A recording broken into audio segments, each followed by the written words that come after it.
hablar un poquito de lo que hemos hecho más recientemente ahí en nuestro grupo de trabajo, unos 7, 8 años para acá, que es un tema que creo yo que es emergente en el área de plantas, que tiene que ver con la actividad de meristemos, particularmente con meristemos de la raíz. Muy brevemente, pues lo que tenemos aquí es el modelo de trabajo que tenemos en nuestro grupo, que son las plantas. ¿Qué sabemos de las plantas? Pues obviamente son los productores primarios de todos los ecosistemas. La función a nivel global es fundamental. Ahorita que está todo este problema de cambio climático y de todo el desorden que hemos causado pues los humanos con toda la actividad económica, ¿no? El auge económico, pues las plantas son quizás uno de nuestros mejores aliados para revertir esto que hemos hecho. Nos dan los alimentos que consumimos, ¿sí? El valor, sobre todo en las grandes ciudades, pues el valor estético, el valor que tienen es invaluable. El oxígeno que respiramos pues viene de la fotosíntesis. El día de hoy les voy a hablar de la raíz, que es dentro de lo que es el organismo vegetal. Es mi órgano favorito, las raíces de las plantas. Es quizás del que menos información existe, porque como pueden ver en esa fotografía, uno puede imaginarse que no es tan sencillo estudiar las raíces porque es la parte de la planta oculta, no se ve.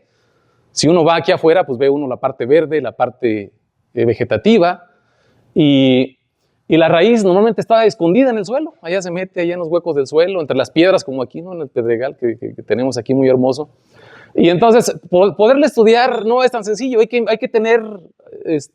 inventar algunos sistemas, ¿verdad? Para poder ver cómo crecen las raíces. Usualmente son sistemas pues, en invernadero o in vitro. Nosotros hemos aplicado un sistema in vitro usando una planta modelo que es la Arabidopsis y hemos podido por ahí evitar ese problema, ¿no? De destruir la raíz cuando la sacamos del suelo. ¿Cuáles son las funciones de la raíz? Naturalmente, pues es la parte que soporta el follaje. Uno se puede imaginar que en un cultivo, pues si la raíz funciona bien, va a haber productividad. Si va uno a un bosque, puede uno pensar que la salud de ese bosque depende de las raíces que están allá interactuando abajo, ¿no? En el suelo. Y hay diferentes funciones. A nivel de la fisiología, de la bioquímica de la raíz, hay una amplia gama de funciones que puede uno resaltar. Por ejemplo, la función de captación de agua y de nutrientes dependen de la raíz directamente. La interacción de la raíz con el suelo, con todos los microorganismos que hay en el suelo, también depende de una actividad bioquímica que es la secreción de exudados radiculares. Un amplio porcentaje de lo que se fija, del carbono que se fija en el ambiente, que se convierte en sustancias nutritivas, se exporta a través de la raíz al suelo y esto crea un microambiente que se ha comparado con el microambiente que tenemos en el estómago, donde hay alimentos. Esa amplia diversidad de microorganismos que hay allí depende de que haya carbono, de que haya nutrientes, y eso atrae microorganismos, principalmente bacterias, hongos, protozoarios. Eso ocurre en la raíz. Pero además la raíz tiene un comportamiento bien dinámico. Existen mecanismos sensoriales allí, sistemas de recepción de información en los que se percibe la gravedad, se percibe cuánta sal hay alrededor ahí donde está creciendo esa planta, cómo están los niveles de nutrientes allí, qué tipos de nutrientes hay disponibles, fósforo, nitrógeno, hierro. Por supuesto, se recibe información del microbioma que hay allí, diferentes tipos de sustancias son percibidas en la raíz y se orquesta todo un sistema de recepción de información que permite que haya integración tanto de la parte aérea como de la raíz, y esto se convierte en una red de información que pues, obviamente es muy interesante para uno poder entrar allí a tratar de investigar un poco cómo se orquesta esa red de información. Bueno, vemos a la derecha un modelo de una raíz, ¿sí? Y básicamente la quiero utilizar para que veamos cómo es la arquitectura, ¿verdad? Cómo se puede dibujar la arquitectura de una planta como la Arabidopsis. ¿Qué vemos allí? Vemos arriba la parte verde y en el cuadro de color café podemos observar una raíz con diferentes grados de ramificación. Hay un eje principal usualmente. Esta arquitectura depende. Si tenemos plantas monocotiledóneas como el maíz, la arquitectura es muy diferente a lo que vemos aquí. Hay una amplia proliferación de raíces adventicias que salen del tallo, que luego se ramifican. En este caso, en dicotiledóneas, lo que tenemos es una raíz de crecimiento dominante, una raíz principal, que luego forma raíces laterales con diferente grado de ramificación. Aquí tenemos una raíz pivotante. Uno podría imaginarse, si pudiéramos ver luego un follaje bien desarrollado, que la raíz puede ser eventualmente un espejo de cómo está creciendo el follaje. El follaje tiene la misma arquitectura. ¿Sí? Si vemos un árbol cuando hacemos los dibujos, cuando estábamos, o nuestros hijos o sobrinos, ¿verdad? Que hacen un dibujo de una planta, ¿cómo lo dibujan? Un arbolito, como un triángulo, ¿no? Un triangulito. Bueno, la raíz es algo parecido, es como un triángulo invertido. ¿Sí?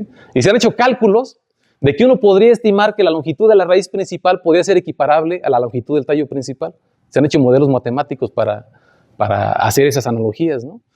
Esta arquitectura, que dijimos puede ser cambiada en los grupos vegetales, en monocotiledonas o dicotiledóneas, esta arquitectura en ambos casos está controlada a nivel fisiológico por un grupo de reguladores del crecimiento o hormonas vegetales. La mejor conocida, una de las más conocidas, es el ácido indol acético, que es parte de una familia amplísima de moléculas que se conocen como auxinas. El término auxinas es un nombre genérico, ¿sí? Es más bien un nombre genérico que agrupa una gran cantidad de moléculas que comparten ciertas actividades. En el caso de la raíz, las auxinas dirigen, entre otras cosas, el proceso de nodulación, el crecimiento apical del eje dominante de la raíz, que vemos allá arriba, donde encontramos el meristemo, la formación de raíces laterales que da lugar a la ramificación, que vemos allá a la izquierda, y algunos otros procesos, como por ejemplo interacciones bióticas arriba con hongos, en el caso de la micorrización, o con hongos de vida libre, como en el caso del género Trichoderma.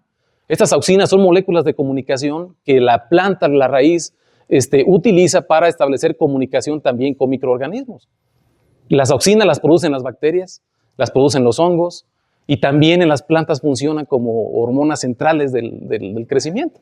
Entonces, hablamos ahora de que estas moléculas pueden establecerse como un sistema de comunicación y que esto tiene que ver con la resiliencia, con el establecimiento de lo que se conoce ahora como interacciones ecológicas a gran escala, que determinan qué tanto crece una planta y qué tanto produce. Y también qué tanto un microorganismo se puede comportar como potencialmente simbionte o como potencialmente patogénico. Ok, vámonos al meristemo de la raíz. Ahí tenemos a la izquierda una fotografía de la Arabidopsis thaliana. Es una foto de una plantita creciendo ahí en un medio in vitro, una caja de Petri seguramente. Y vemos el follaje, ahí está la escala, 1 milímetro. Son plantas pequeñitas en esta etapa. Cuando uno las pasa a suelo pueden llegar a medir 30 centímetros. Aquí estamos hablando de una planta que tal vez mida un par de centímetros, en el mejor de los casos, de diámetro todo el follaje. Y la raíz puede llegar a medir unos 5 centímetros. En la punta de la raíz, como pueden ver, es una raíz muy larga, lo que se ve de color blanco es muy larga. Ahí se ve la punta y sus ramificaciones. Y en la punta de cada raíz, incluyendo la principal y sus ramas, sus ramificaciones, tenemos lo que es el meristemo, visto ahí en 3 dimensiones. Cada raíz va a estar protegida por una cofia, que es este tejido que tenemos aquí. De hecho, el meristemo apical de la raíz no es realmente un meristemo, sino son 2 meristemos, ¿verdad? Se dice que son 2 meristemos por el precio de uno. Porque hacia la parte de arriba, todo lo que nos da el crecimiento principal, tenemos esa región allá que es el meristemo, la región más grande. Pero hay un meristemo que da lugar a la cofia que es independiente de este. Y ambos meristemos están separados por esta zona, son 4 células que se conocen como centro quiescente. Hay una separación. A nivel de origen, a nivel de ontogenia, de organogénesis, esos 2 meristemos se comportan diferente. Eso es muy interesante. Bueno, aquí tenemos un dibujo de un corte transversal de esa zona meristemática. Vemos allá la zona de la cofia, el tejido protector de la raíz, y vemos el meristemo que podríamos llamarle meristemo superior, el de arriba, o proximal, ¿verdad? El meristemo de mayor tamaño. Y se puede observar ahí en colores que es una zona realmente muy dinámica. Cada color lo que nos indica es cómo se acomodan las proteínas que transportan las auxinas dentro de esos tejidos. ¿Sí? Ahí tenemos que hay proteínas que están específicamente localizadas, ya sea en la cofia o en cada uno de los tejidos que conforman a la raíz.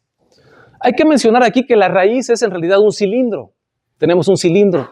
Y en el centro de ese cilindro tenemos, como si fuera un popote, tendríamos ahí el cilindro vascular, donde entra el floema, el xilema, cada uno con sus funciones de transporte.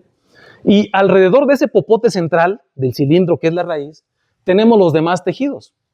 La gran ventaja de la raíz de Arabidopsis es que cada tejido que la conforma es una sola capa de células. Si nos vamos desde afuera, tenemos la epidermis, donde se forman estructuras absorbentes, que son los pelos radiculares. Y si nos vamos hacia adentro, tenemos 3 o 4 capas. Tenemos la endodermis, la corteza, la endodermis, el periciclo y luego el cilindro, que es el cilindro vascular. Y como podemos observar, en cada fila de células allá hay un acomodo específico de esos transportadores de auxinas, que forman parte de una familia amplia. En Arabidopsis se han descrito 7 transportadores de auxinas que pertenecen a la misma familia. Y esos, como podemos ver, tienen una distribución claramente diferencial. ¿Por qué es importante? Porque en esa pequeña región hay gradientes de bajada y gradientes de subida. Se cree que hay un modelo de fuente, baja parte de las auxinas que se fabrican en el follaje, bajan a la punta y luego se regresan como si fuera una fuente y se van a los tejidos que están en las zonas, en los extremos del cilindro. Bien, y aquí podemos ver ese gradiente. En color azul lo que vemos es el gradiente de auxinas. Lo que estamos observando es cómo la auxina se distribuye usando un gen reportero, un marcador molecular que nos revela los sitios donde están las auxinas actuando. Estamos viendo la bioactividad de esas auxinas. Podemos observar que en la cofia, todo lo que es la cofia, esta parte donde está el color azul más intenso, es donde se acumula la mayor cantidad. Luego tenemos esas dos hebras que se ven allí en color azul en el centro, son las auxinas que vienen del follaje, ¿sí? Y si vemos acá en esta parte, tenemos aquí la cofia, y lo que vemos en la región del meristemo proximal es cómo se activa el ciclo celular para que esas células estén mitóticamente activas prácticamente durante todo el ciclo de vida de la planta. En el caso de Arabidopsis es un ciclo de vida determinado. La planta vive unos 2 meses y luego ya se muere, y ese tiempo dura la raíz produciendo células, ese meristemo. A menos que, como vamos a ver más adelante, pase algo que termine con la mitosis y entonces este meristemo deja de producir células y entonces se diferencia y la raíz deja de crecer. ¿Okay? Bueno, lo interesante aquí es que podemos establecer nosotros una relación directa entre la acumulación de las auxinas en la zona meristemática con el ciclo celular, con la actividad mitótica que podemos observar en el meristemo. Además, ese meristemo comparte una característica padrísima con las células animales, que es un sitio donde hay células totipotentes, células madre. Entonces, a todos los que nos interesa toda esta parte de cómo se orquesta las propiedades totipotenciales de las células, este es el modelo ideal, ¿verdad? Porque no es necesario trabajar con modelos sofisticados, difíciles. Puede uno trabajar de manera muy simple, muy sencilla, y puede uno estudiar qué procesos moleculares, bioquímicos, fisiológicos determinan que un grupo de células sean totipotentes, plurifuncionales. Ok. Y esas células madre las podemos ver ahí en la imagen del centro, ¿sí? La que están en colores. A la izquierda lo que tenemos es una fotografía de campo claro, donde la parte más brillante de la punta es la cofia, el tejido protector. Y más adelante tenemos una serie de regiones que por sí misma cada una es interesantísima. Tenemos el meristemo proximal arriba, ahí está marcado con flechas. Llegamos hasta la flecha verde donde empiezan a crecer las células, empiezan a elongarse, ¿sí? La célula, después en un pequeño espacio, va duplicando su tamaño. Pueden verlo con la fila de células de la orilla, pegadas allá a los colores de la imagen. Y cuando alcanza su máximo tamaño esas células, entonces se diferencian y empiezan a producir pelos radiculares o bien más arriba, raíces laterales. Ahí tenemos toda esa secuencia de eventos. Pues puede uno, en 1 centímetro de la punta de la Arabidopsis, estudiar fenómenos como células que son totipotentes, mitosis, ciclo celular, pueden estudiar procesos que determinan la elongación celular y también más arriba, diferenciación celular. En 1 centímetro de la pequeña raíz de la Arabidopsis. Es maravilloso, ¿no? Tiene uno todo ahí para hacerse las preguntas que uno puede imaginar y poderlas abordar a niveles bioquímicos, fisiológicos o moleculares. Bien, y entonces lo que vemos acá más a la derecha, es dónde están las células totipotentes que dan lugar a los diferentes tejidos de la raíz. Lo que vemos ahí es en color verde, es el centro quiescente. Abajo tenemos las células que dan lugar al meristemo de la cofia, ¿sí? Y arriba tenemos las iniciales que dan lugar al cilindro vascular. Y a las orillas en flanco deben estar, como se observa en el esquema del centro, las células iniciales multipotentes que dan lugar a la epidermis, la corteza, la endodermis y el periciclo. Todos los tejidos de la raíz están contenidos en ese pequeño grupo de células madre de células totipotentes. Ok. Ahora bien, decimos que el meristemo se mantiene activo, se mantiene dividiéndose en mitosis. Sí y solo si las condiciones en que está creciendo esa raíz son adecuadas. Si hay agua suficiente, si hay nutrientes en cantidades adecuadas, si no tenemos por ahí algunos factores de virulencia que causen un problema en la mitosis, vamos a ver ahorita por qué, ese es el tema de la conferencia. Y entonces, si tenemos salinidad, si tenemos que no hay agua, no puede haber división celular. Eso es evidentísimo, ¿no? La división celular es tremendamente costosa en términos energéticos. Fabricar DNA, fabricar proteínas para que se dividan las células es tremendamente costoso. Si no tenemos agua y si no hay nutrientes, no va a ocurrir eso, no puede ocurrir eso. Bien. Todos los factores que causan estrés, que impactan directamente en la agricultura, inciden sobre la actividad de los meristemos del follaje y también en los meristemos de la raíz. ¿Ok? Entonces, eso que acabamos de ver cambia en función de las condiciones en que están creciendo las plantas. Si tenemos daños, como siempre ocurre, las plantas son tremendamente resilientes. Todo el tiempo están recibiendo daños, ataques abióticos o por factores bióticos, por herbívoros, por patógenos. Y entonces los tejidos que son dañados, si bien la planta no puede escapar de esos estímulos, no puede huir, no puede moverse, no puede buscar agua, no puede escapar de un suelo que está contaminado, tiene que activar procesos celulares para poderse adaptar. Esos procesos celulares implican la regeneración de los tejidos que son dañados. Si llega una larvita por allí, un gusanito y empieza a comerse las hojas, la planta recibe la información y tiene que subsanar el tejido dañado o tiene que producir nuevos tejidos para poder sobrevivir. Si no, no va a poder sobrevivir. Si hay un daño en el tallo o hay un daño en la raíz, por ejemplo, si el meristemo de la punta de la raíz allí llega un hemátodo y se lo empieza a comer, o llega un herbívoro y se lo empieza a comer, ese meristemo se puede regenerar, ¿sí? Y esto es bien interesante porque es muy análogo al proceso de regeneración que hay en animales. En planarias, por ejemplo, en invertebrados, en planarias, las planarias, esto se estudió hace ya muchos años, ¿no? Más de 100 años. Si cortan una planaria por la mitad, tiene su cabecita, tiene su colita, la parte caudal y la parte, la parte de la cabeza y la parte de la cola. Si uno la parte en dos, la planaria es capaz de la cabeza regenerar la cola y la cola regenerar la cabeza. Hay esquemas allá que son clásicos, ahí libros de texto. Si una lagartija pierde la cola, ¿verdad? Por la muerte de otra lagartija o una serpiente, ¿sí? Que la usan como trampa luego, esa cola se puede regenerar, ¿sí? Completamente. Bueno, eso mismo hacen las plantas. Pero este fenómeno de recuperación completa del tejido que es perdido, ¿sí? Apenas se acaba de describir, ¿no? A pesar de que las plantas son verdaderas, hacen magia con esos procesos para poder tener una recuperación eficiente, considerando su ciclo de vida sésil.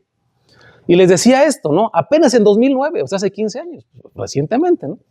En 2009 se publica un trabajo en PNAS donde lo que se demuestra es que ahí tenemos el meristemo, ¿sí? Tenemos el centro quiescente ahí con la flecha y en color verde.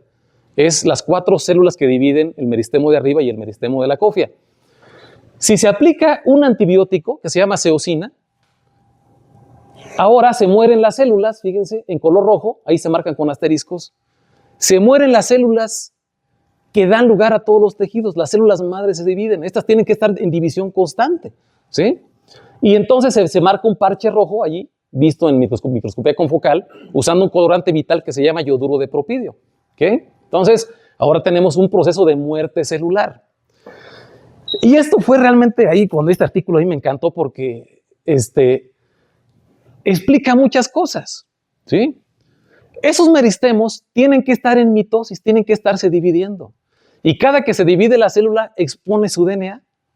Lo expone a todo lo que está en el ambiente. Si hay un antibiótico que se intercala, se rompe una hebra del DNA, entonces se activa lo que se conoce en animales como programa de restauración de daños en el DNA. Es un conjunto de genes grandísimo que implica enzimas que tienen que ver con replicación, implica enzimas que tienen que ver con ligación de hebra sencilla, de hebra doble. Y eso, miren nada más, se puede estudiar usando meristemos. Padrísimo, ¿no? Apenas en 2009 se publicó ese trabajo. Sí, sí, doctora. Sí. Dices, o me quedé con la idea de que ese daño a esa célula que es totipotente marca su muerte.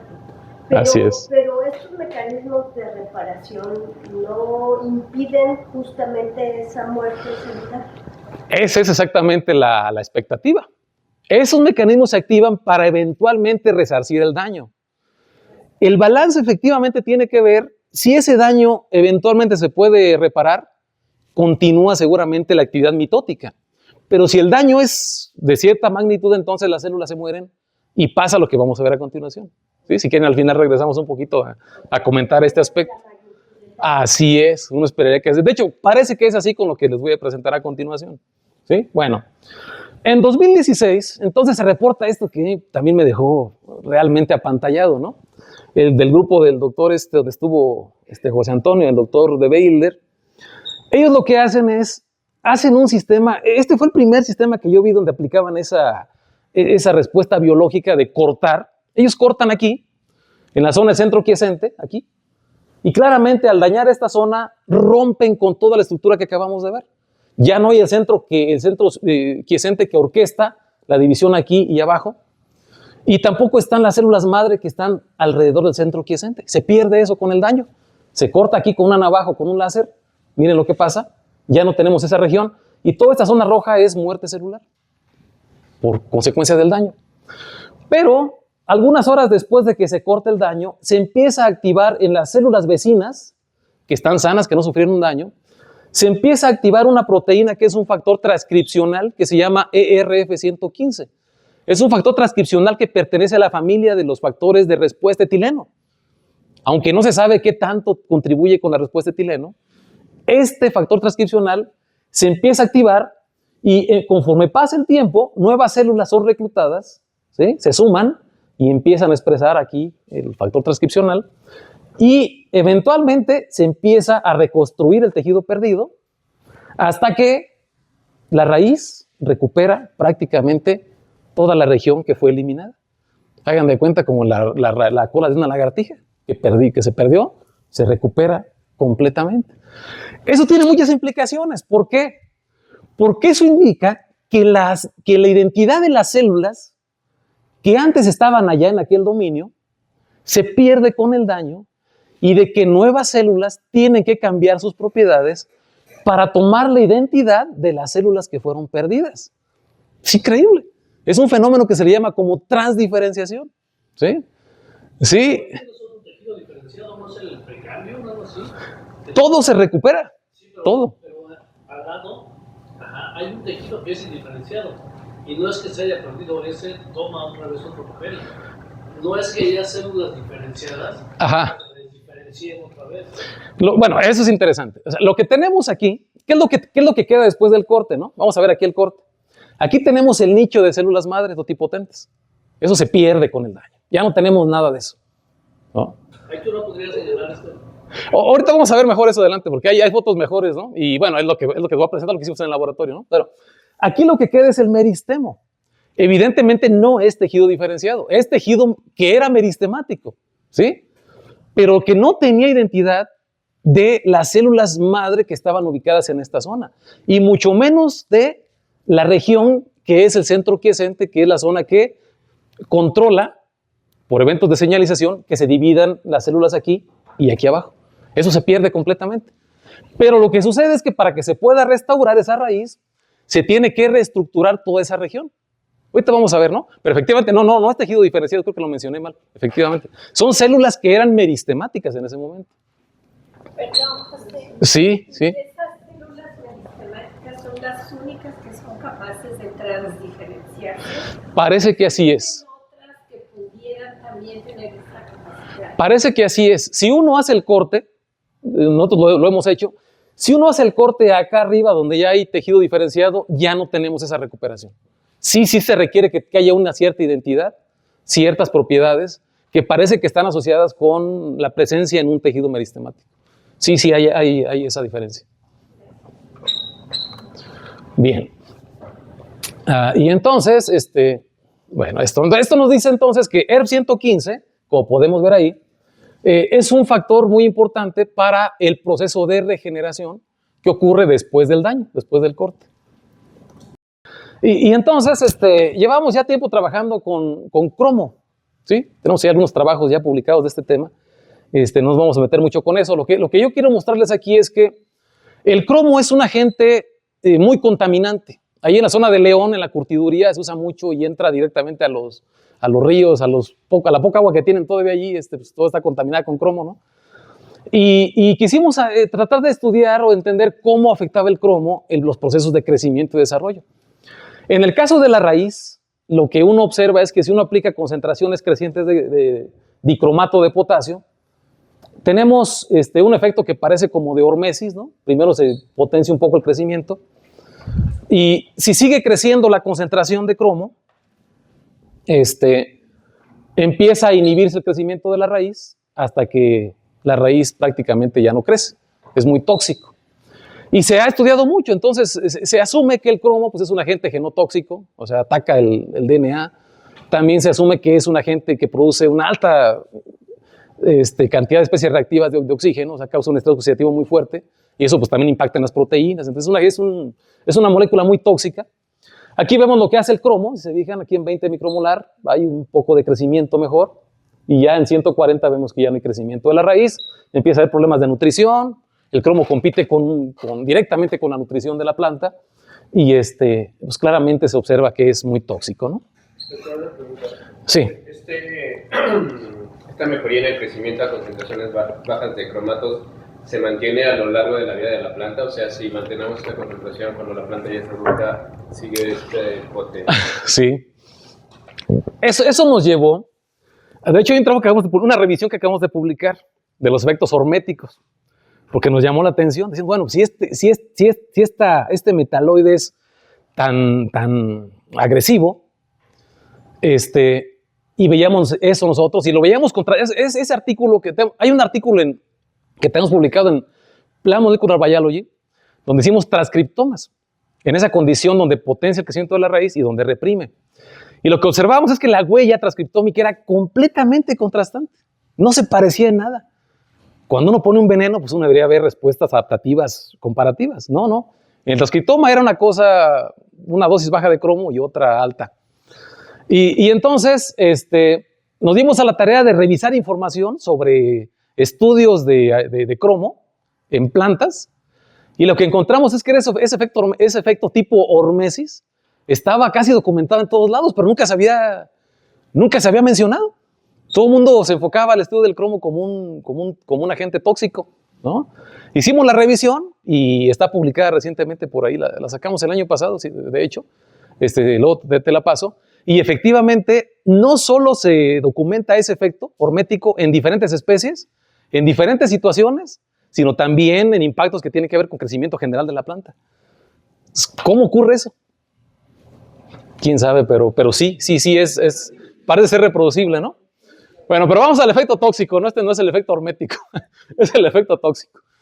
¿Qué ocurre cuando aplicamos nosotros cromo, sabiendo que ERF115 es un factor transcripcional que responde cuando hay daño en los tejidos, ¿sí? Y que participa en la recuperación de esos tejidos dañados?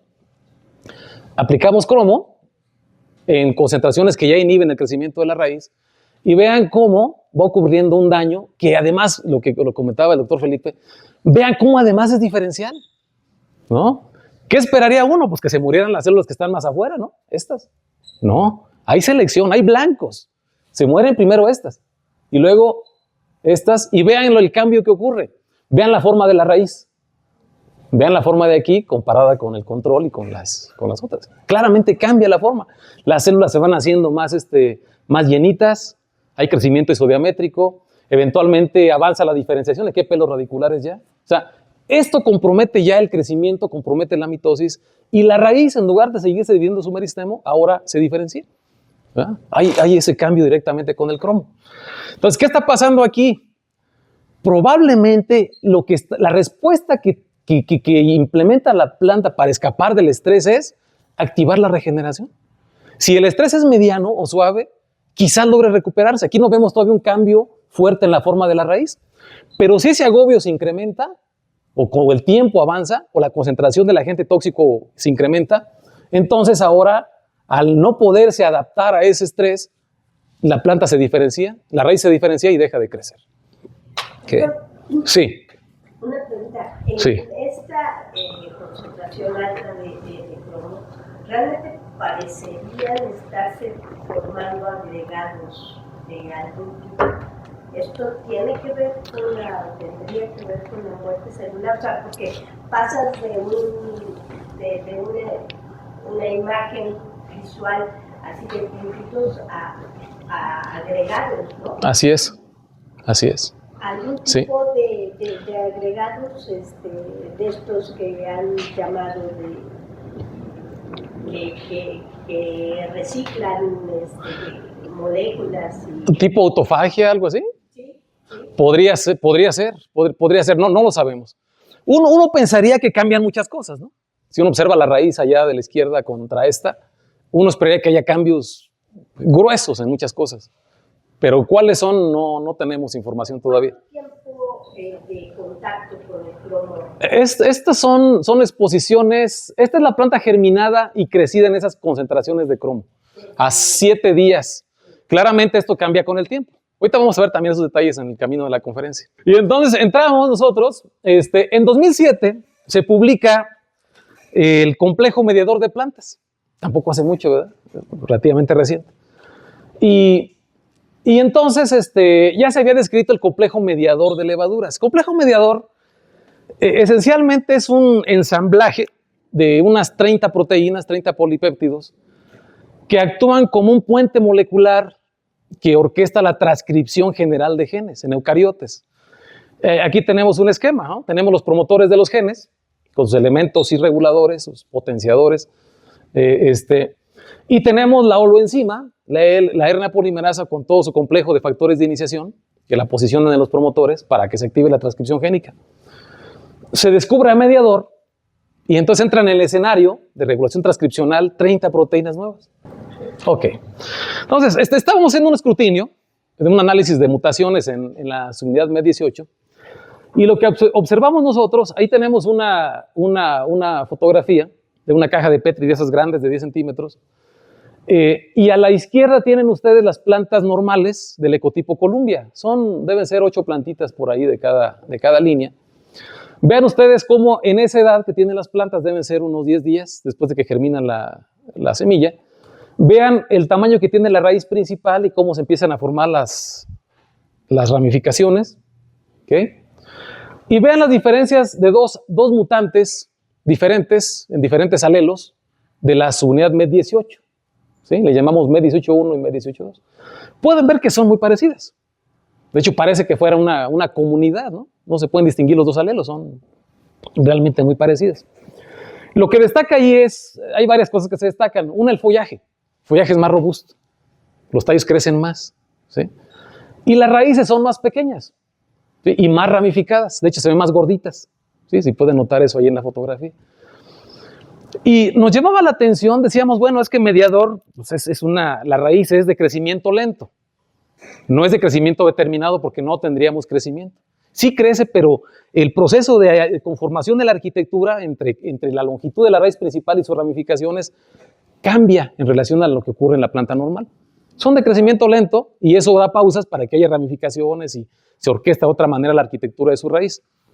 Cuando hablas de MED18, ¿te refieres a una subunidad de ese complejo mediador? A una de las subunidades de ese complejo, la subunidad 18 del complejo. ¿Esa está en la No le hagamos caso al diagrama, ¿sí? Nada más consideremos que es un componente de ese complejo, de 30 proteínas diferentes. Nada más una, ¿verdad? Porque uno pensaría, entonces, si muta la otra subunidad, me va a dar ese fenotipo. No ocurre así. ¿Cuál otra subunidad? Digamos, mutamos la MED19 o la MED2 o la MED3, no. ¿Te refieres a dos alelos distintos? Pues son los únicos. Así es. No. Entonces, ¿a qué te refieres con alelo? No. Por eso, ¿alelo qué te refieres? Sí, no. Son mutaciones nulas. Los dos alelos están noqueados. ¿Ok? No tenemos transcrito de MED18 en ninguna de las dos mutantes. La diferencia es la región en el gen donde entran las mutaciones. ¿Ok? Eso es. Ok, entonces vamos adelante. ¿Qué es lo que pasaba entonces? Cuando hacíamos los análisis para ver meristemos, porque queríamos saber qué pasaba con los meristemos, llevamos las plantas al confocal y empezamos a notar esos parches rojos en medio. Y cuando empezamos a ver eso, nos quedaba la duda que algo estábamos haciendo mal. Seguramente cuando encimábamos el portaobjeto sobre la raíz, presionábamos y se dañaban. Son muy sensibles. Se dañan cuando uno las monta. Pues no era la manipulación. En realidad lo que pasaba es que estábamos viendo muerte celular en vivo causada por la mutación en MED18. ¿Sí? Y bueno, cuando hicimos análisis detallados, pues sí, ya nos quedamos convencidos de eso. Lo que tenemos arriba son los meristemos de plantas que fueron germinadas in vitro, en cajas de Petri, con agar, un día después de la germinación, 3 días, 5 días, 7 días después de la germinación. Vean la estructura de los meristemos. Realmente no cambia mucho, la forma es claramente la misma. Lo que cambia un poco es el tamaño tal vez, ¿verdad? de esa región, pero en estructura vemos prácticamente la misma estructura. Pero lo que vemos abajo, miren, un día vemos las marcas allá, si vamos viendo con el tiempo, se va haciendo ancho el meristemo, vean el tamaño, el grosor de esa raíz arriba en los mismos tiempos, aquí se ve muy bonito, ¿sí? Y eso está causado por este parche rojo de muerte celular, ¿sí? Que ocurre efectivamente no en todo el meristemo, en la zona interna, que arranca desde aquí, ¿verdad? Tenemos el gradiente desde aquí. ¿Dónde empieza? Lo que decía Felipe, empieza aquí, en torno al centro quiescente, aquí inicia, y de aquí con el tiempo se va magnificando, se va extendiendo. ¿Por qué no sale hasta afuera? ¿Por qué no se pone rojo todo esto? Esto es genéticamente controlado, esto no es ambientalmente controlado. No hay un estímulo ambiental, es nada más la mutación, ¿sí? Nos selecciona este grupo, esta región de células, donde efectivamente se predispone para que haya esa muerte celular. En las raíces laterales también ocurre eso. Tenemos una raíz lateral madura, también empiezan a entrar en ese proceso. ¿Qué es lo que está pasando aquí? Lo que se nos ocurrió es que a medida que, como tenemos el fotoperiodo en las plantas, la planta está sujeta a un fotoperiodo de 16 horas de luz, 8 horas de oscuridad, lo que pasa con la organogénesis, cuando germina la semilla, se forman los cotiledones. Y con el paso del tiempo se van formando más hojas, en pares. Ya como tenemos 7 días, 9 días, ya tenemos 4 pares de hojas, 6 pares de hojas. Lo que se nos ocurrió es que esto pudiera estar relacionado o con el metabolismo o con la fotosíntesis. Y hicimos un experimento. Pusimos las plantas igualito al experimento en oscuridad y en oscuridad ya no pasa eso. Depende de la luz. Ok. Y esta es la misma secuencia de la diapositiva anterior, pero ahora estamos observando ERF115. Vean cómo la magnitud del daño que observamos va aparejada con la expresión del factor transcripcional en las zonas alrededor. Acuérdense que es un cilindro. O sea, esto hay que imaginar que es en 3 dimensiones. O sea, todo lo que se vería en color verde debería estar alrededor de donde está la zona roja dañada. ¿Sí? Bueno, entonces entra en acción ERF115. Y uno esperaría que esta raíz todavía mantiene su forma, todavía vemos esa región, ¿verdad? Toda este meristemo, ¿no? Muy probablemente gracias a que está ERF115 activado. Muy probablemente. Si no estuviera ERF115 activado, ya no tendríamos la regeneración y entonces, ¿cuál sería la consecuencia del daño, de la muerte celular que está presente allí, en esa región? ¿Sí? Diferenciación, probablemente. Bueno, entonces, aquí viene algo padre, ¿no? Entonces, dijimos, ¿verdad? Entonces dijimos, bueno, si el cromo efectivamente es mutagénico, es dañino, es muy agresivo, ¿qué ocurre con una mutante que ya está sensibilizada? MED18. Ya tiene un problema de viabilidad celular genéticamente establecido. Si le aplicamos cromo, debe haber una sinergia, ¿verdad? Vamos a ver que la raíz se va a hiperdañar, ¿sí? Esa fue la hipótesis inicial de este trabajo. Y entonces hicimos un experimento donde comparamos plantas normales, Columbia, con su sistema de ERF115 intacto, su sistema de reparación del DNA intacto, y la MED18 que tiene afectada la subunidad MED18. Las pusimos a crecer juntas. Ahí vemos una foto a la derecha, en medio normal de crecimiento, sin estrés.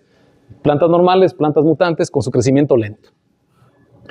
Si aplicamos cromo a la izquierda, ahí están las concentraciones, lo que vemos es cómo la mutante efectivamente deja de crecer. Es hipersensible, va bien, vamos bien, la hipótesis va bien. Son hipersensibles al cromo, pues debe estar el meristemo bien dañado, ¿no? Y íbamos a ver ahí parches de muerte por todos lados.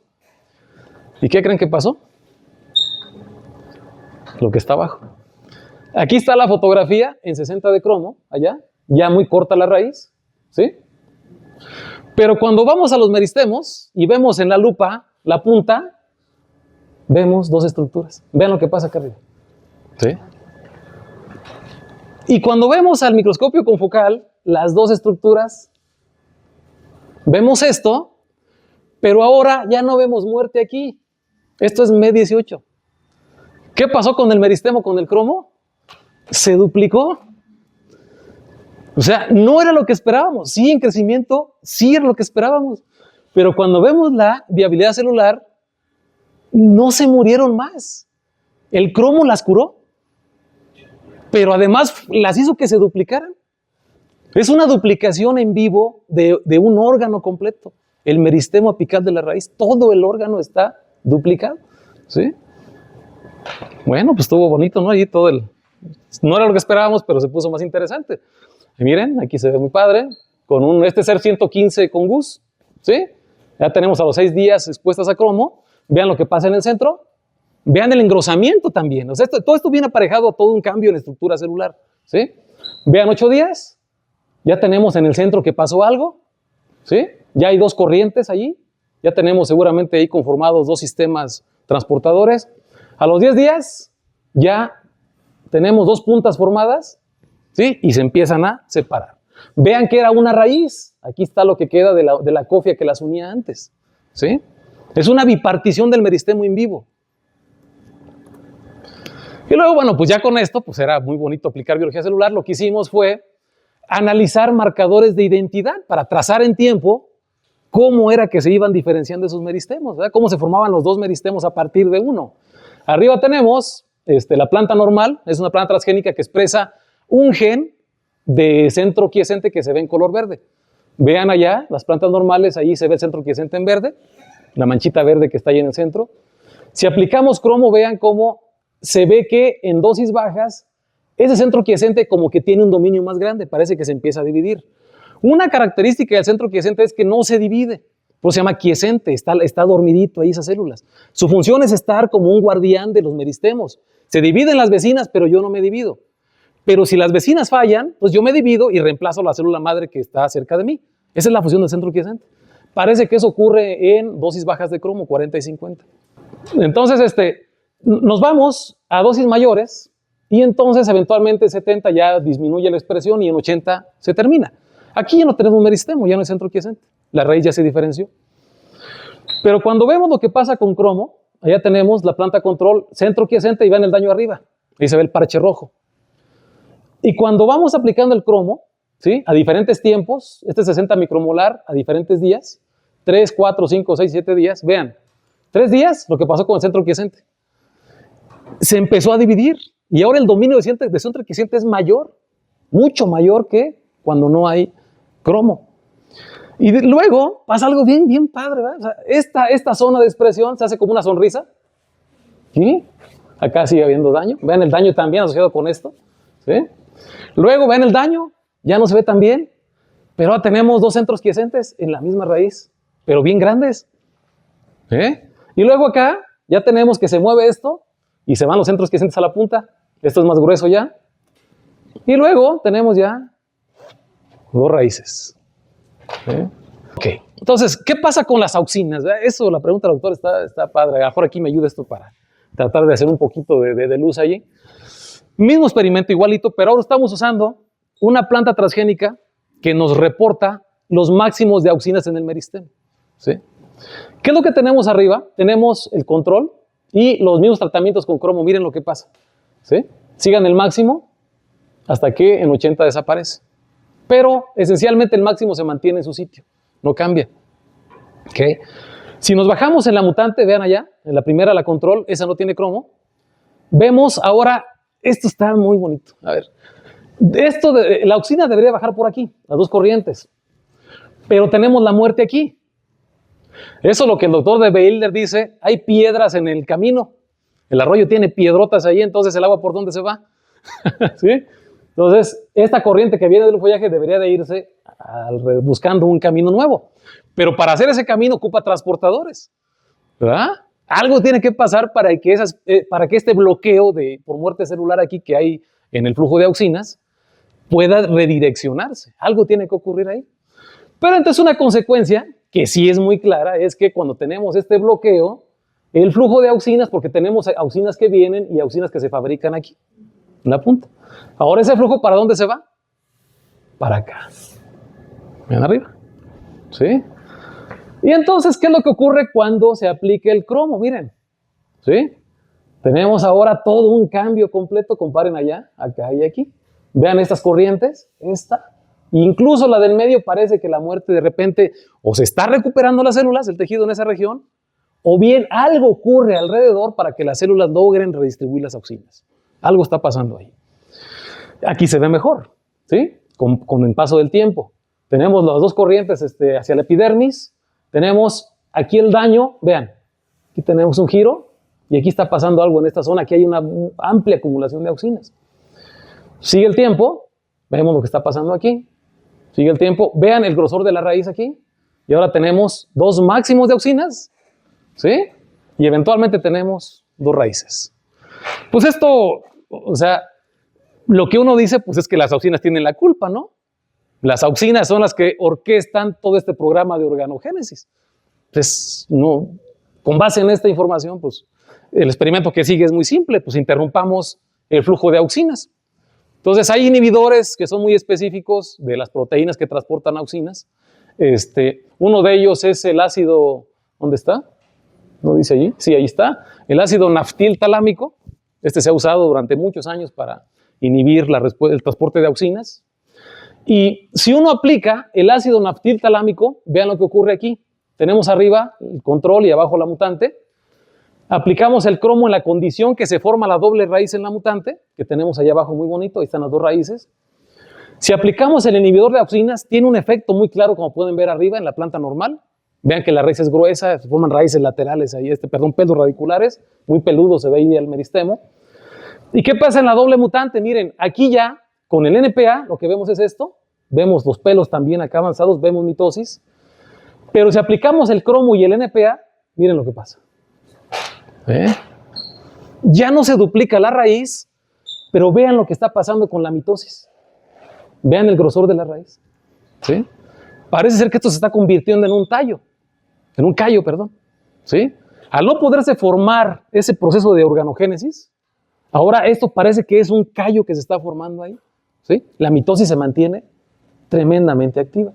Entonces, lo que orquesta ese proceso de formación, de bifurcación de la raíz, ¿sí? Sin duda tiene que ver con el correcto transporte de las auxinas. Esa adaptación que ocurre cuando entra el cromo y que tenemos un daño celular en la raíz. Pues obviamente si tenemos un papel importante de las auxinas, si modificamos transporte con una estrategia farmacológica, pues uno esperaría que también la maquinaria de señalización de auxinas debería ser importante en este proceso. Entonces hay una mutante hay varias mutantes que se pueden usar, porque la vía de auxinas está muy conocida, ¿no? Se conoce en todo el sistema de recepción a nivel de receptores hasta a nivel de factores transcripcionales. Y hay una que nos pareció particularmente relevante que se llama solitary root. Esta mutante en realidad no es una línea donde la mutación lo que hace es hacer una ganancia de función de una proteína represora. En otras palabras, lo que tenemos allí en solitary root es un candado que apaga la respuesta auxínica. No tenemos respuesta auxínica por esa ganancia de función. Y entonces lo que hicimos, bueno, pues por eso es muy útil, ¿no? Porque no tenemos redundancia funcional, tenemos un candado que nos apaga el proceso, ¿sí? ¿Qué es lo que hicimos? Bueno, pues hicimos el mismo experimento, igualito que el anterior, pero ahora en lugar de aplicar NPA, pues probamos la mutación.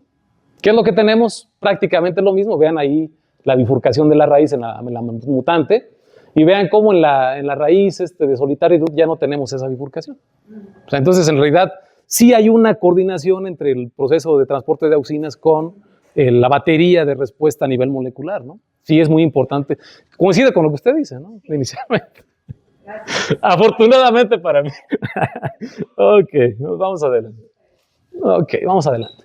Entonces, pues tenemos, ¿qué ocurre? Lo siguiente que hicimos, que está en este artículo publicado, de Bricia, lo que hicimos fue, pues sacamos ya del medio inductor de las dobles raíces, sacamos las plantitas y las pasamos a medio normal sin estrés ya, nada más para ver a dónde llevaban esos meristemos ya de bifurcados. Y es bonito lo que se observa, porque ya si lo saca uno el estrés, vean lo que pasa también, Aurora, mira lo que pasa acá, hasta dónde llega el grosor que se forma. O sea, si rastreamos contratiempo esto, deberíamos de ver lo que tú dices, hasta dónde llega el ciclo celular ya desviado de la zona donde usualmente ocurre. Es como descontrolado. Sí, así es. ¿Quién sabe? Porque las plantas no tienen cáncer, acuérdense. Hay varias analogías aquí. Qué bueno que lo comentas, porque no se me iba a olvidar mencionarlo, no lo iba a mencionar. ¿Qué tipo de moléculas se usan para curar el cáncer en humanos? ¿Qué tipo de antibióticos para bloquear la metástasis en humanos? Se utilizan carcinógenos, pero también generan más mutaciones. O antibióticos. ¿Se podrían hacer antibióticos que atacaran solo las células hiperproliferativas en los tumores? Inhibidores de topoisomerasa. Hay inhibidores de topoisomerasa, inhibidores de la polimerización de citoesqueletos. Sí, funciona estabilizadores de la polimerización de tubulina. Así es. Sí. No serían específicos de células cancerosas, porque van a afectar a todas las células en el proceso de división celular. Así es. No hay una cura para el cáncer. Así es. Atacas el problema de errores en la división celular y afectas a los ciclos celulares de todas las demás células del cuerpo. Sí, si uno, yo estaba pensando. Inmunológicas. Ajá. Contra las Así es. Así es. Si pudiera uno usar los meristemos como potenciales modelos, con lo que tú comenzabas de cáncer. Pero hay otro proceso. Si uno analiza la división celular en bacterias, ¿cómo le hace uno para evitar la proliferación de bacterias? Usan antibióticos, ¿no? ¿Qué usa uno para bloquear la división celular? Aquí estamos hablando de ceosina y bleomicina. Esas drogas, de hecho, son parte de las herramientas, de las baterías que se tienen para tratamientos con cáncer. Esas drogas matan meristemos de la raíz, son las que se usan para este proceso. Ahorita vamos a ver un poquito de eso más adelante.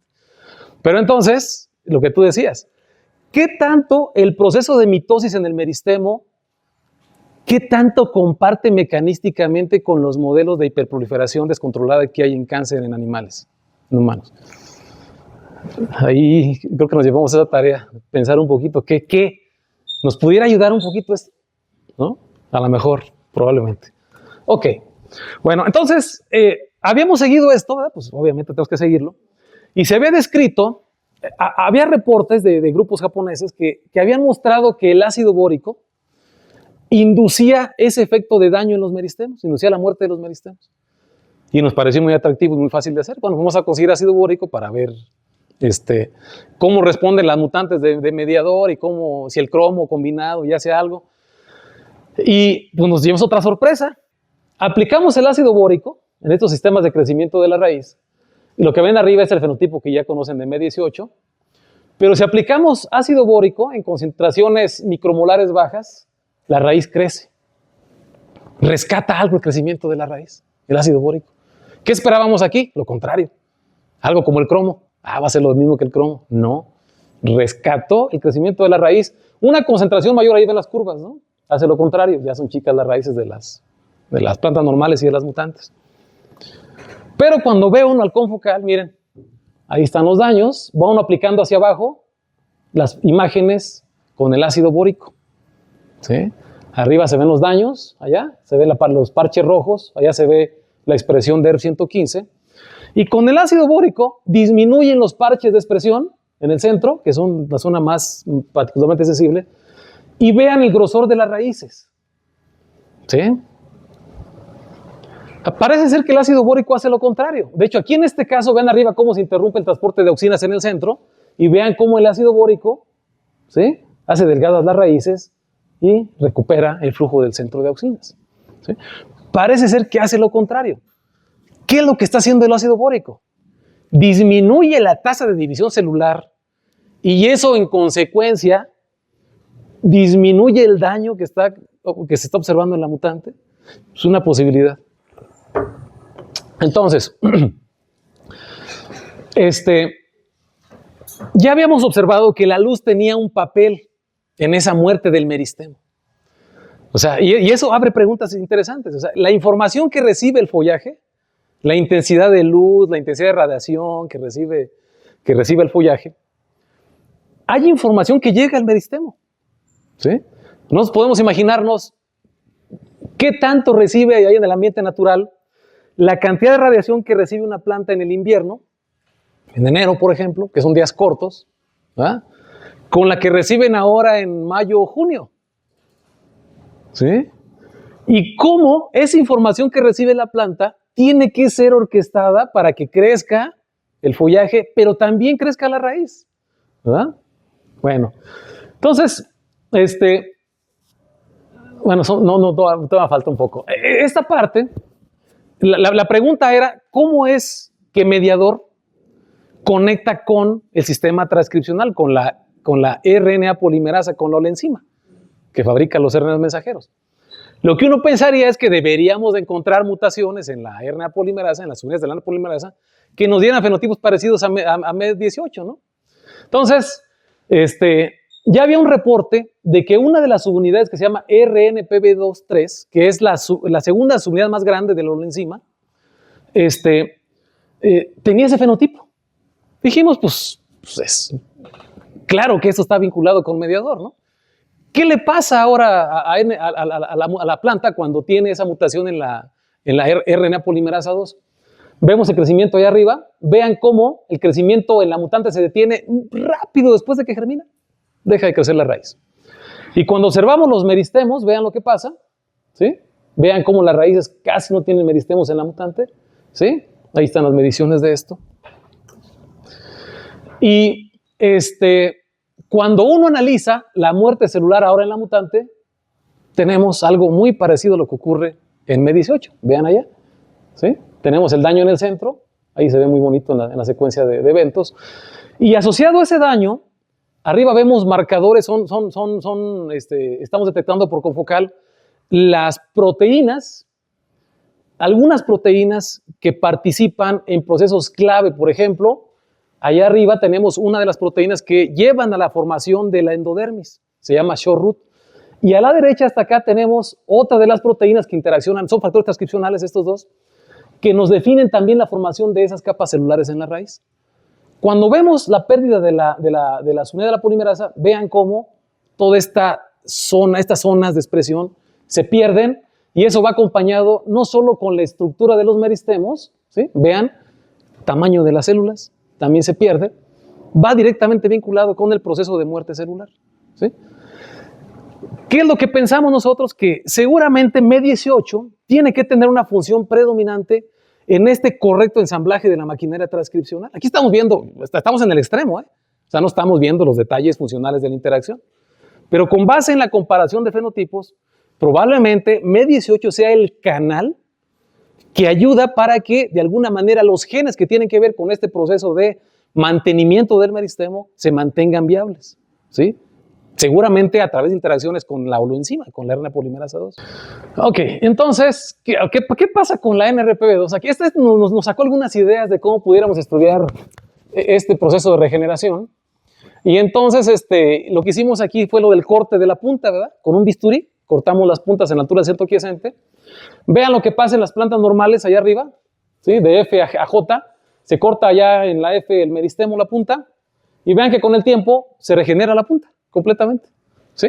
Allá la perdemos con el corte, aquí ya la tenemos completamente regenerada, con su dominio de auxinas ahí bien ubicado. ¿Y qué pasa en la mutante de la polimerasa? ¿Sí? Se corta la punta, y ahora se hace el proceso de regeneración, y ya no se regenera. Se sella, queda el muñón. Lo que comentamos hace rato. Se sella esto ya. ¿Sí? Entonces, ¿qué tiene que pasar, verdad? Aquí se sella para que no haya, obviamente, entrada de bacterias, contaminación, ¿verdad? Problemas ahí de funcionamiento. Ya se sella, queda el muñoncito. Pero ese proceso que tenemos allá bien definido, de recuperación de la parte que se pierde, aquí lo perdemos, ¿sí? Este experimento con MED18 todavía regenera la raíz, lo que indica que MED18 no debe ser el único elemento que se encarga de este proceso de restauración del tejido perdido. ¿Okay? Pero esto sí lo tenemos perdido cuando se muta cuando hay una subunidad de la polimerasa que se pierde. Ok. Bueno, entonces, ahora sí regresando a lo que comentaba hace rato, ¿no? ¿Cuál es el papel entonces de la luz en este proceso, verdad? Entonces se nos ocurrió, la ventaja de Arabidopsis es que puede uno acceder a bancos de germoplasma muy amplios, ¿no? Y de repente si pide uno algunas mutantes ya reportadas, puede uno hacer experimentos ya sobre la línea que lleva uno de trabajo. Fue lo que hicimos, solicitamos mutantes en varios fotorreceptores y los evaluamos para ver en este caso cómo esta señalización por luz pudiera condicionar a los meristemos para el proceso de muerte celular o de regeneración. ¿Qué es lo que tenemos aquí? Aquí hicimos un experimento con un agente genotóxico, un antibiótico que se llama ceosina, ¿sí? Y vean lo que ocurre aquí. Aquí ya nada más presentamos mutaciones en el fitocromo A y en el fitocromo B. Y tenemos una doble mutante del fitocromo A y del fitocromo B. Ya excluimos otros fotorreceptores que también evaluamos. Y entonces lo que encontramos aquí es que cuando se muta fitocromo A, vean acá con la ceosina a la derecha, la raíz deja de crecer. La raíz es muy sensible a ceosina, particularmente la raíz de la fitocromo A, la mutante en fitocromo A. La mutación en fitocromo B, más leve, no afecta tanto, y la doble mutante se comporta como fitocromo A, ¿sí? Bueno, ¿qué pasa con fitocromo A? Miren, ¿sí? Ahí tenemos fitocromo A, aquí sí nos vemos muy temprano, a los tiempos, ¿sí? Y vean lo que ocurre a fitocromo A, aplicamos ceosina, y vean allá a las 24 horas se ve el parche de muerte que no observamos en Colombia, ¿sí? Vean a 48 horas y vean a 72 horas. ¿Qué pasó con el meristemo? ¿Sí? Prácticamente se diferencia, ¿sí? El sistema de rescate que funciona en Colombia para resistir ceosina, que mantiene el meristemo viable, en fitocromo A, no está presente. ¿Qué significa esto? Que fitocromo A nos está conectando la información que viene directamente de la percepción de luz, de la radiación que hay, con la viabilidad del meristemo, ¿sí? Eso es lo que está ocurriendo aquí. Vean la doble mutante también allá. Vean la forma de los meristemos, cómo es, ¿sí? Esto está padre porque pues inicialmente pensaría uno, el sistema de señalización por luz es de los más estudiados. De hecho, en plantas fue de los que más estudiaron por allá en los 80s y 90s. Salieron todos los receptores, factores transcripcionales, se conoce muy bien. Entonces, la duda que teníamos era si el mismo esquema de fotomorfogénesis, de señalización por fotomorfogénesis, era el mismo que recibía la información para la viabilidad de los meristemos. Probamos las mutantes de ese sistema y no. ¿no? Por ejemplo, hay mutantes de factores transcripcionales, hay una que se llama HAI5, que ese es clave, es un factor transcripcional maestro. Ese no tiene esta respuesta que tenemos con la fitocromo A. Son diferentes. ¿Cuáles son? ¿Con quién juega fitocromo A para orquestar esta respuesta en el meristemo? Vamos poquito por allá. Sí hay información. Mucha ciclina aquí, ¿verdad? Miren qué experimentos hicimos aquí, ¿no? Para ver esa recuperación del daño, ¿sí? ¿Qué hicimos aquí? Tenemos el daño de ceosina, el ataque con ceosina ya, y tenemos las plantas normales y las mutantes ahí comparadas, ¿sí? ¿Qué hicimos aquí? Pues fue mover estos genes reporteros a las mutantes con cruces. Eso lo hacemos mucho en el laboratorio. Es muy útil, funciona muy bien. Y por técnicas de genética mendeliana hacemos homósigas y bueno, es un proceso más técnico, ¿no? Pero es muy útil y nos permite llegar a estos resultados. Y entonces lo que tenemos aquí, miren lo que pasa allá arriba, ¿sí? Ponemos nosotros a la planta 12 horas con ceosina, allá ciclina B1 arriba, y luego la sacamos del tratamiento con ceosina y la teñimos inmediatamente y vean lo que pasa al tiempo inmediato de que la sacamos del tratamiento, 0D. Vean el cambio de expresión de ciclina B1. El tremendo parche, lo que decía Aurora, cómo se mueve ciclina, no nada más en el medio, se va para arriba, ¿sí? ¿Qué pasa después de que la sacamos del tratamiento? La retiramos de ceosina y las pasamos a medio sin ceosina, la recuperamos. Vean lo que pasa con el tiempo. Un día sigue altísima y sigue para arriba. 2 días sigue muy alta, pero se va para abajo ya. Se concentra en su zona de meristemos. 3 días ya baja, se acerca al control. 4 días ya es prácticamente como el control. Se recupera la planta. Eso es lo que está haciendo todo este conjunto de proteínas. Fitocromo A, las que ya dijimos, Mediator 18, ¿sí? La correcta vía de auxinas es hacer esto. Eso es lo que están haciendo esas proteínas en vivo. Las proteínas en su función natural es lo que están haciendo, ¿sí? Proteger a esos meristemos de ese estrés, de esos golpes del ambiente. ¿Qué es lo que pasa en fitocromo A? Miren, 12 horas. Miren, donde ya no está el fitocromo, vean lo que pasa. ¿Sí? Sube la respuesta no tanto como en el control, no se mantiene y a los 2 días se pierde y vean lo que pasa de los meristemos, comparemos este con el de arriba. ¿Sí? Eso es no tener a fitocromo A. ¿Sí? ¿Qué tenemos a las 48 horas? Prácticamente, vean la fuerza a las 48 horas, muy fuerte la inducción de ciclina B1, se mantiene y los meristemos se mantienen viables. ¿Sí? Nada más activando ciclo celular ante ese daño, ese ataque genotóxico. Y en fitocromo A no tenemos eso. ¿Sí? 48 horas es muy fuerte el estrés, vean desde el tiempo 0, tiempo 1, prácticamente el meristemo se diferencia, ya no tenemos división celular, ya no hay meristemos y la raíz ya se fue a diferenciación, ya no hay crecimiento. ¿Cuál es el costo para la planta de no tener fitocromo A cuando hay un ataque genotóxico? Crecer o no crecer. Y eso es vida o muerte. ¿Sí? No hay crecimiento de raíz, no hay nutrientes, no hay agua, no hay exploración del suelo, no hay recursos. No puede darse el lujo la planta de entrar en este proceso porque no va a haber crecimiento de la raíz. Allí entra fitocromo A, entra el mediador, entra todo este proceso de recuperación del DNA. ¿Sí? Allí entra este proceso. Bien, ¿cuál es el factor? Decía la doctora, ¿verdad? Vamos a ver. No es HAI5, el factor transcripcional clave de la fotomorfogénesis. ¿Sí?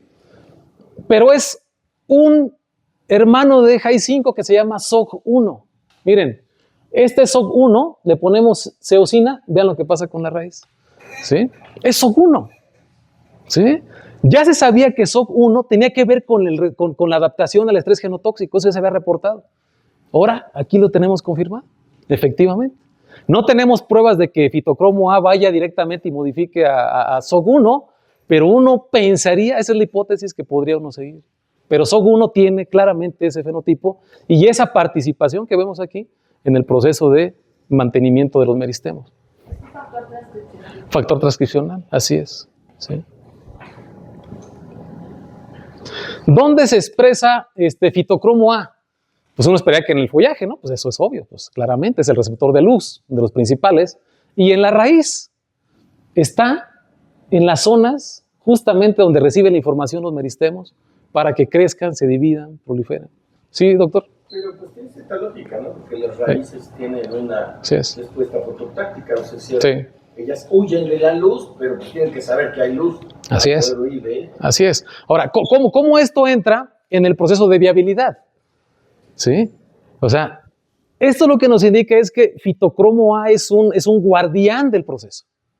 Si bien fue inicialmente vinculado con la respuesta a luz, en la raíz tiene una función clave como guardián de la viabilidad celular y el proceso de regeneración que ocurre en la raíz. Y la raíz, pues no tiene los mismos estímulos que tiene el follaje. En el follaje, por excelencia, el estímulo mayoritario es la luz ultravioleta, sobre todo como agente mutagénico. Eso debe de ser claramente amortiguado. Pero en la raíz, ¿qué tenemos? Tenemos salinidad, de repente hay deshidratación, microorganismos, muchos de estos agentes, eosina, bleomicina, son metabolitos de bacterias. Están allí, claramente están allí. Entonces, claramente tiene que existir ese proceso, ese sistema de recuperación, de reparación, porque en la raíz se necesita, ¿no? Aunque no haya luz ultravioleta, en la raíz existe esa necesidad de poder recuperar el tejido cuando hay agentes dañinos que atacan el DNA o que hay daño en las células directamente. ¿Okay? Bueno, entonces, ¿qué más hay? Esto, ¿da? Bueno, ya esto es una síntesis, esto lo publicamos ahora en este año, está en proceso de salir el artículo. Tomé de ahí la figura directamente. ¿Qué tenemos en el meristemo? Todo un sistema de recepción de información.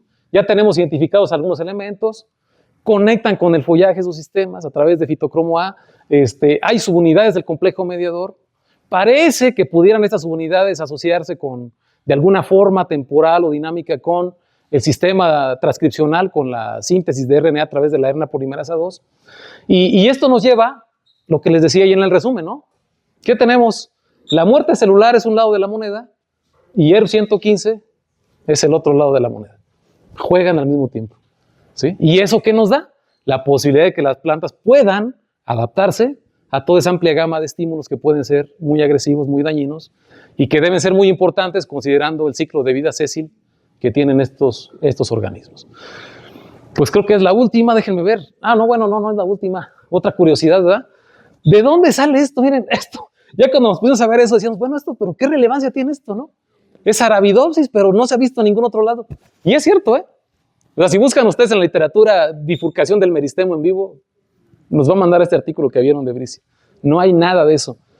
Pero si uno se vaya a cosas ya más medias, más lejanas, evolución y esos temas, este proceso de ramificación de la raíz es bien ancestral. Resulta que los ancestros de las plantas por allá en el Devónico hace 400 millones de años, ¿sí? Cuando surgen las primeras plantas vasculares, el proceso de bifurcación de la raíz era dicotómico. Las puntas se partían en dos, crecían, luego se partían de nuevo en dos, y ahí se ve bien bonito, miren. ¿Sí? Allá se ve bien bonita la foto, miren, ¿a cuál se parece aquella de arriba? Pues a las que presentamos con esas de la mutante, ¿no? Ese es un licopodio, son plantas ancestrales, por allá de los ancestros de las plantas vasculares. ¿Sí? Ahí está el cambio, o se bifurcan las puntas y la raíz ramifica en licofitas, o como en el caso de Arabidopsis, donde ya no ocurre eso, ese proceso está apagado, tiene cadenas, ¿verdad? Está encadenado, ¿no? Candados fuertes para que no se manifieste, y la raíz primaria tiene que crecer, y ahora el sistema es a través de inicio de periciclo, formación de raíces laterales que es claramente diferente, ¿verdad? Pero lo que vemos es que, pues estas situaciones como las que acabamos de ver, pueden hacer que esto regrese allá. O sea, el sistema sigue presente, probablemente, pero está muy, muy reprimido, muy controlado, ¿no? ¿Qué más tenemos? Bueno, creo que ya será la última ya. Gracias. Pues no sé si tengan alguna duda o comentario. Aquí es mi grupo, ¿no? Muchos de los compañeros aquí que aportaron al trabajo, que son los que hicieron toda la chamba, ¿no? Entonces, obviamente, la contribución fundamental, ¿no? En estos avances. ¿Alguien tiene alguna pregunta? Les agradecemos al doctor.